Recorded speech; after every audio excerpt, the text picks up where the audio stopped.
Hello everybody and welcome to Alex's Knives and Such, where the such stands for A to C gear. Today we have the review of the laminate carbon fiber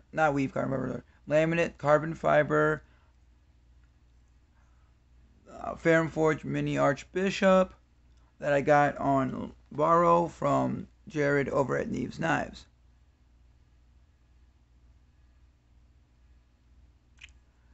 It's really slippery, so it's not easy to handle for me, so I wouldn't ever use this as a main or secondary or even third carry knife. I can do that though now more than I ever could on this knife. Finger choil is nice, hole deployment is nice, flipper tab has jimping and it's nice. The blade says a steel on it, which is 9CR18 MOV. Jimping on the blade. The pocket clip is up to here, so you get that much sticking out. Pocket clip retention is really tight. Smoothness on the blade, retraction is great.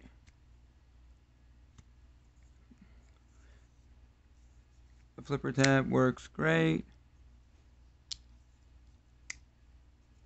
But doing the hole right here is kind of tough because how slippery and small it is. So I cannot get that with the finger flick on the hole, the thumb flick.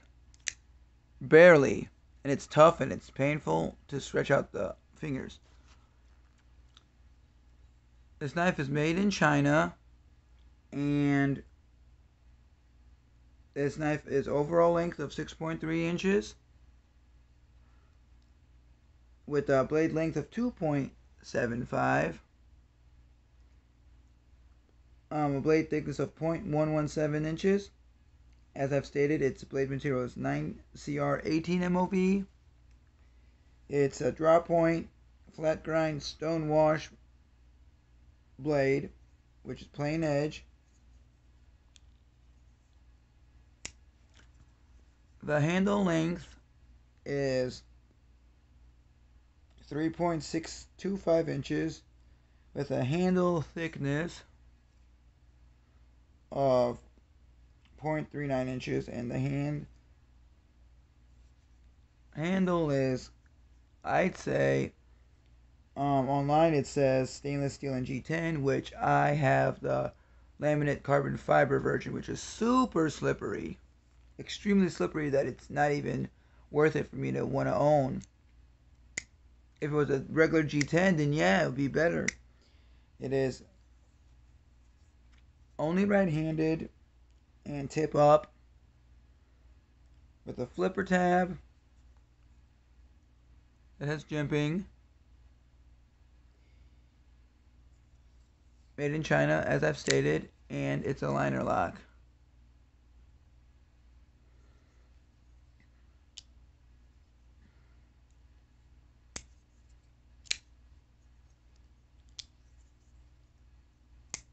This knife is way too slippery. Look at this.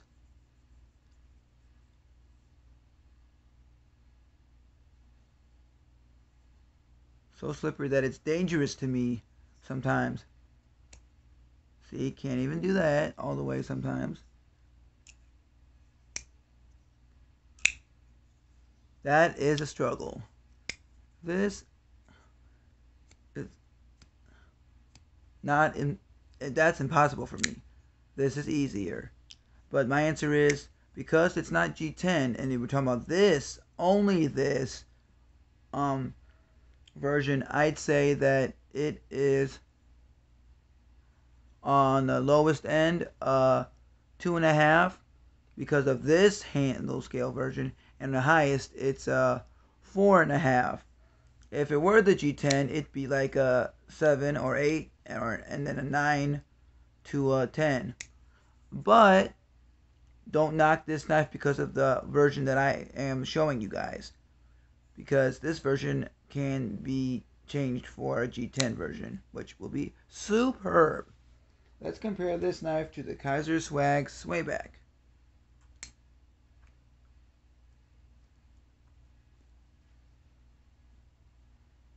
Kaiser Swag Swayback is bigger on the handle.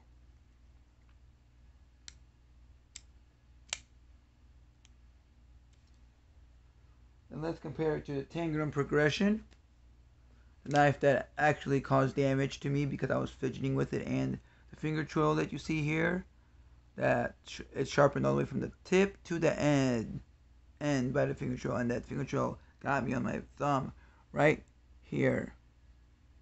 Let me show you how well. Let me do it this way. I don't know how well you can see, but you can't see, but it got the tip of my finger so bad it went under the nail, was bleeding. Then like 2 minutes or 4 minutes later, took the band-aid off and it was bleeding still, but it's better now. But if it went a little deeper, it would have been needing some of that liquid band-aid or whatever it's called. Let's do the size comparison that with this. Tangram Progression is way bigger on the handle.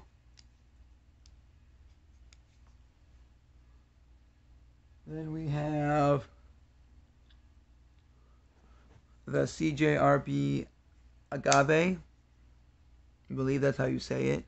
A very awesome knife that a Grateful Panic Knife Reviews told me that I could just keep. Stand-up guy. Overall, it's way bigger handle and blade. And we have the Dozer, K-Bar Dozer, which also Grateful Panic Knife Reviews told me I could keep. More closer to the same size, but still bigger. It's a backlock. Spyderco Delica 4.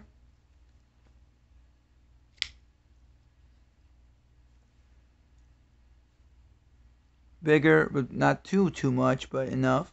It's a backlock. What else? Who thought we would see this again? The Camillus Horizon ND2. Way bigger, of course. And let's do 2 more knives. And for the size comparison, we got the Kershaw Blur. Way bigger. My favorite Kershaw Speed Safe knife. What's good about this one, since we're going off topic, is no markings on the front of the blade. Just really nice matte black. That looks stunning and like people like. No billboarding. Only billboarding is on the back. Review for this knife to come later in the week. Or next week. And then we have the Buck Exert. Overall bigger in blade and handle. This blade I would like, not by steel, but if I ever do get that in to borrow, the Hellraiser, which is like a curvy swoop blade. Compare the blades to each other in the size comparison.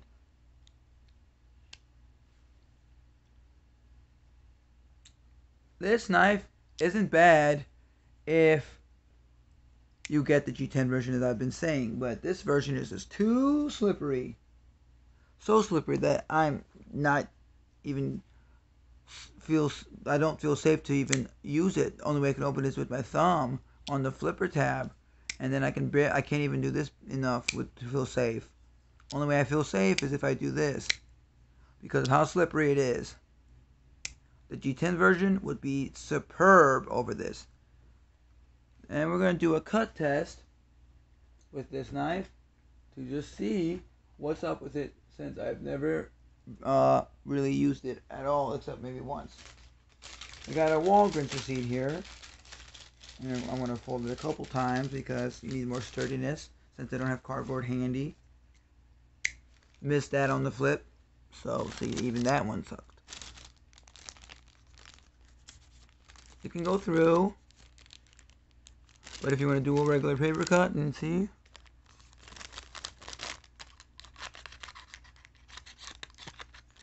it can go through.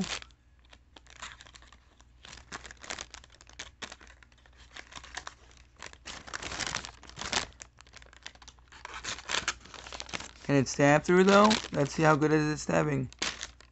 And make it a little thicker though. And then we can show you. Go to setting. Yep, this knife is sharp and will cut good.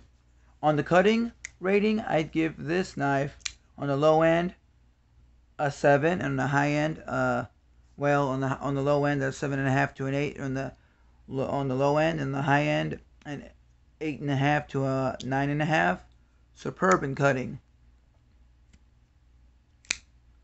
That was even rare in the struggle, so yeah, small knife, which is good on a flipper tab, good on reverse flick sometimes, but needs to be G10 or you will have safety issues with damaging a knife or hurting yourself, and we don't want that. Let me know your opinions on this version and the G10 version in the comments below. Like, comment, share, subscribe, even dislike. Have a great day, be safe, and remember to use those sharp blades.